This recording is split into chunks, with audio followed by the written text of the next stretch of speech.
ito gawa ng tao o ikaw mismo yung sarili mo, gumagawa ka ng sarili mo pananampalataya kung saan-saan na.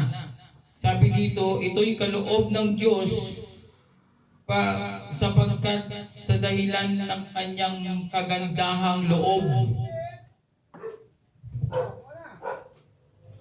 Ang kagandahang loob ng ating Panginoon, siya ay nagbigay sa atin ng pananampalataya. So pag-uusapan natin yung pananampalataya o paniniwala, yan pala ay kaloob ng Diyos. Meron talaga mga tao na hindi naniniwala sapagkat hindi sila pinagkalooban ng Diyos ng pananampalataya. Kaya kahit anong pilit mo dyan, kahit anong diin mo dyan, hindi sila maniniwala. Meron silang tamang panahon, right time to believe in the Lord God, Jesus Christ, and the Holy Spirit.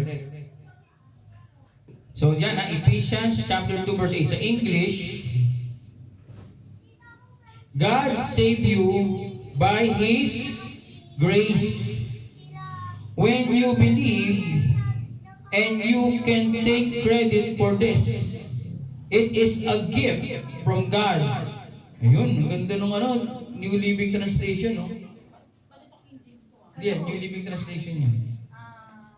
New Living. Lahat ng Bible niya, makikita mo puro New Living Translation. Ang ganda. Ayan, ano yan? Pero maganda rin. Sa payoon, dahil sa kagandahang loob ng Diyos, kayo ay naligtas. Sa pamamagitan ng pananampalataya. At ito'y kaloob ng Diyos. At hindi mula sa inyong sarili. Yan, parehas tayo ng Tagalog version. Ano yan? Ang mabuting balita. Tagalog yan. Ang mabuting balita yan. Kasi ito, ang mabuting balita itong akin. Parehas. Ha? Kaya yung King James, niliwanag ko na. Yung living, okay. Hindi yung King James, si Papa Dig naman kasi nagsabi sa kanila yung bilig mo dati. Pwede naman, pero for study. Tapos yung Tagalog niya, nakakahilo. So, walang, sabi dito, ano mo nagandahan ako sa New Living Translation? Ang sabi ko sa New Living Translation, anyone cannot take credit. Yan, walang pwedeng magmalaki sa Tagalog. Pero dito naman, walang pwedeng kumuha ng credit. New Living Translation yan.